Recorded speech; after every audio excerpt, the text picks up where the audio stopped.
Project किस्से कविताएं में आपका स्वागत है। आज मैं आपके सामने 1988 में दून स्कूल अभियान दल कोकथंग शिखर की ओर चला था। सिक्किम जो है क्षेत्र, उसमें ये कोकथंग चोटी है और इसमें छात्र और अध्यापक इन दोनों को मिलाकर के ये ग्रुप तैयार है। 21 मई की प्रातः हम लोग गैंगटॉक से चलने के लिए तैयार हैं। आज हमें युक्सम पहुंचना है।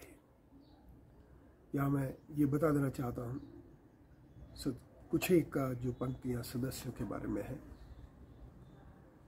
दून स्कूल छात्रों में मुस्तफ़ा रजा, लोकेश चुग, दीपक ठाकरान, सुधीर त्यागी, शैलेंद्र सिन्हा, कमोल, सिद्धार्थ चौधरी, शारिक सईद और ताशी नमग्याल एकेडमी के 2 साथी हैं, पेमा दोरजी, विकास राय।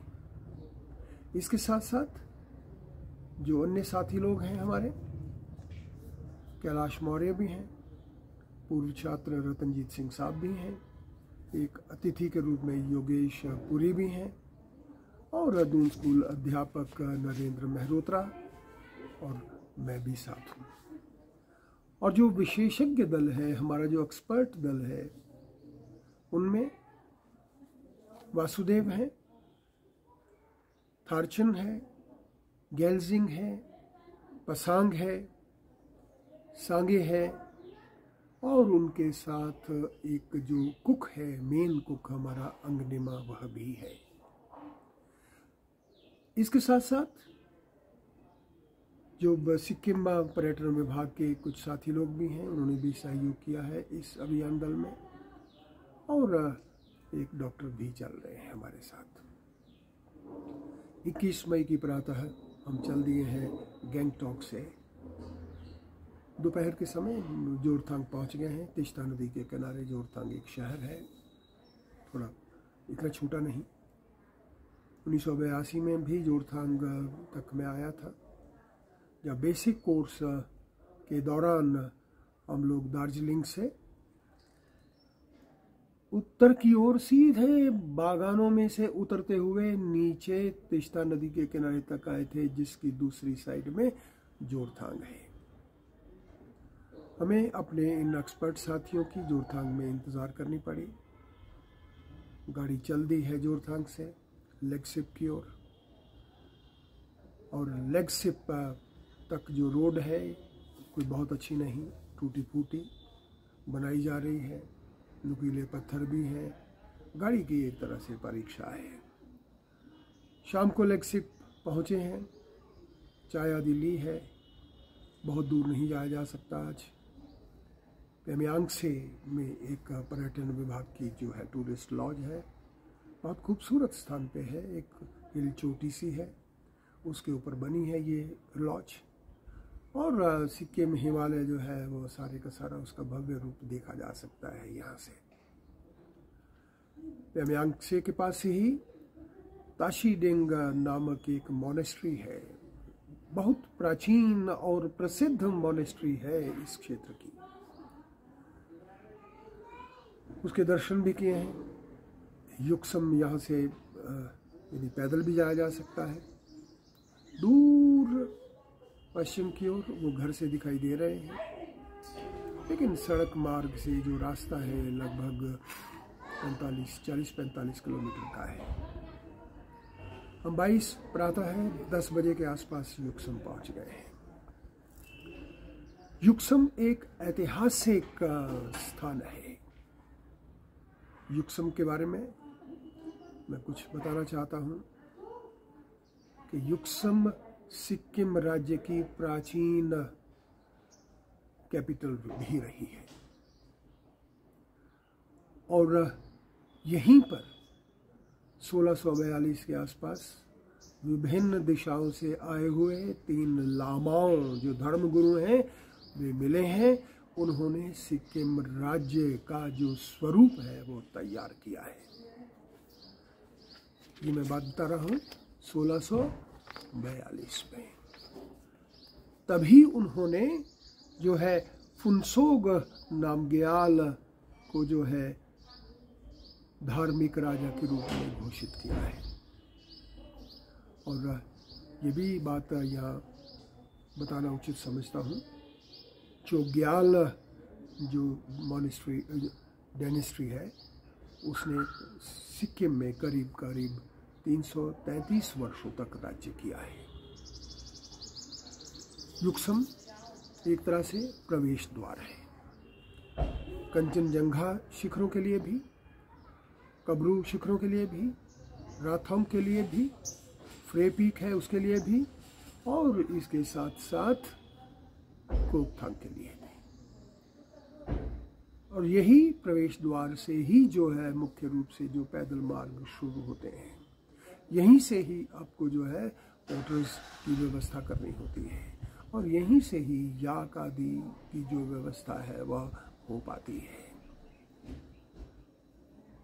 युक्सम से चल दिए हैं बखिम जोक और सोका की ओर। हमारे जो याक्स हैं स्टडी जानवर है याक, कैसी भी कठिन से कठिन ढलानों पर पहुंच जाता है बिना किसी परेशानी के, कितना भी सामान उसके ऊपर क्यों नहीं लदा है।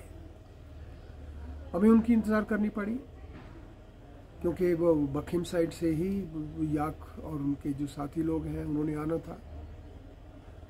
मैं देखकर थोड़ा आश्चर्यचकित था क्योंकि उन याकों के खून टपक रहा है, जोंकें जो हैं वो लगी हुई हैं।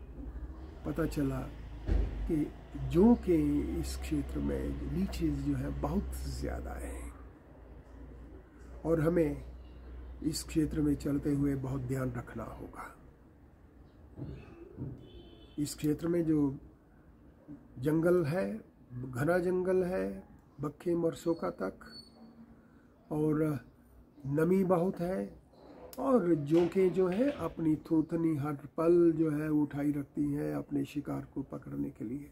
आपको ध्यान रखने की ज़रूरत है यहाँ चलते हुए। सोका के पास कुछ एक घर हैं, खेत आदि भी हैं, खूब सब्जियां भी दिखाई देती हैं। हमें भी सुझाव दिया गया था यहाँ से सब्जी आदि ली जा सकती है, ली है। यही नहीं, हिमालय पर्वतारोहण संस्थान के जो कोर्सेज जब कभी चौरीखांग की ओर जाते हैं यहीं पर ही सब्जियों आदि की व्यवस्था वो लोग करते हैं।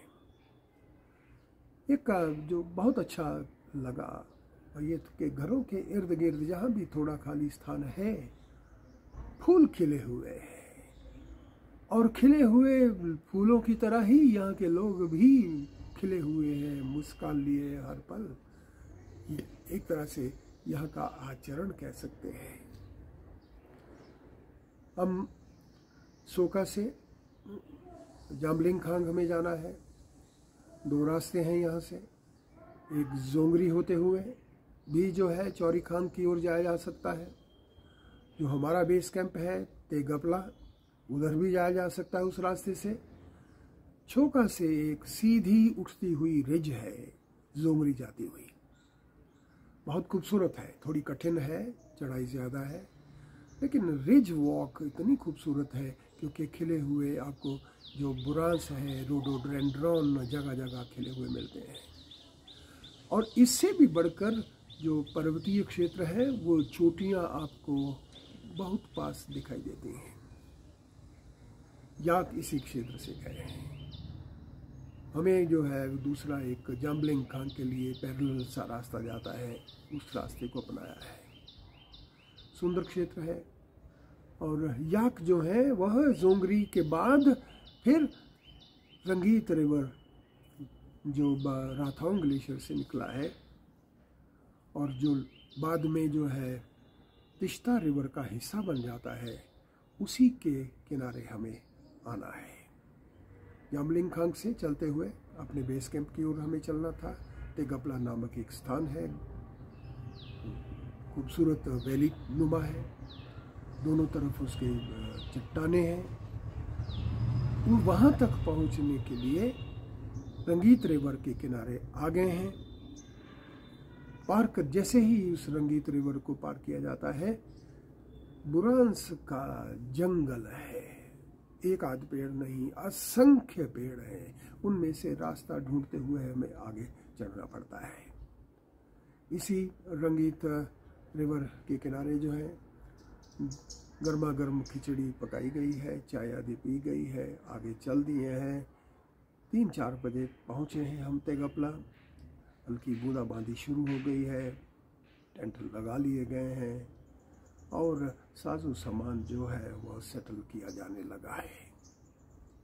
महत्वपूर्ण कैंप है तेगपला। तेगपला में दोनों ओर चट्टानें भी हैं और जो राइट साइड की चट्टान है उसके बीच में एक गुफा सी भी दिखाई दे रही है। संभवतः इस क्षेत्र में किसी न किसी उस धर्मगुरु की वो जो साधना स्थली रही होगी। और तेगपला से ही यदि हम पश्चिम की ओर देखते हैं तो वह संग्रीला दर्रा है और इसी रास्ते से ही नेपाल जो है वो जाया जाता रहा है। तो संग्रीला दर्रा पार करके यदि आप नेपाल जाना चाहें जा सकते हैं। इसी क्षेत्र से ही जो है इनका व्यापार आदि होता रहा है। तेगपला में पानी की बहुत सारी धाराएं हैं, छोटी छोटी धाराएं हैं। सुंदर क्षेत्र है क्योंकि पानी भी उपलब्ध है, ग्रीनरी भी है, छोटी छोटी झाड़ियां भी हैं जिनमें छोटे छोटे फूल भी हैं और उनमें एक अपनी तरह की सुगंध है। और इन झाड़ियों की जो पत्तियां हैं उन्हें जलाया जाता है, धूपा के नाम से जानते हैं यहाँ। इसी तरह की झाड़ियां दूसरे पर्वत शिखरों के बेस के आसपास भी मिलती रही हैं। सूखने पर जो है इनको जलाते हैं, इनकी एक सुगंध है जो चारों तरफ फैलती है, इसलिए शायद इसका नाम धूपा रहा होगा। बहुत सुंदर कैंप है क्योंकि आगे यहीं पर ही जो है सारी योजना बनेगी, सारी सामान आदि है उनको व्यवस्थित किया जाएगा और यहीं से ही सदस्यों की अपनी तरह की ट्रेनिंग भी होगी। एक तरह से मैं कह सकता हूँ कि बेस कैंप एक ऐसा स्थान होता है जहाँ हर प्रकार की सुविधा जो है वह हमें तैयार मिलती है। डॉक्टर हमारे साथ हैं सिक्किम से आए हुए। यही नहीं, श्री नर बहादुर भंडारी साहब जो तत्कालीन चीफ मिनिस्टर थे, उनके सहयोग से हमारे पास वॉकी टॉकी सेट भी है, जनरेटर भी वहाँ पर लगा हुआ है और बेस कैंप एक तरह से आनंद मंगल वाला एक ऐसा स्थान बना है जिसकी कभी हमने पहले कल्पना नहीं की थी। यहीं से ही अब हम आगे चलेंगे। आज इतना ही। फिर मैं आपके सामने बेस कैंप से आगे की जो यात्रा है एडवांस बेस कैंप की ओर, तिकेप्चू एक बहुत खूबसूरत झील है वहाँ पर, उसके साथ होते हुए हम आगे बढ़ेंगे। आप अपना ध्यान रखिए। आज इतना ही। आपका बहुत बहुत धन्यवाद।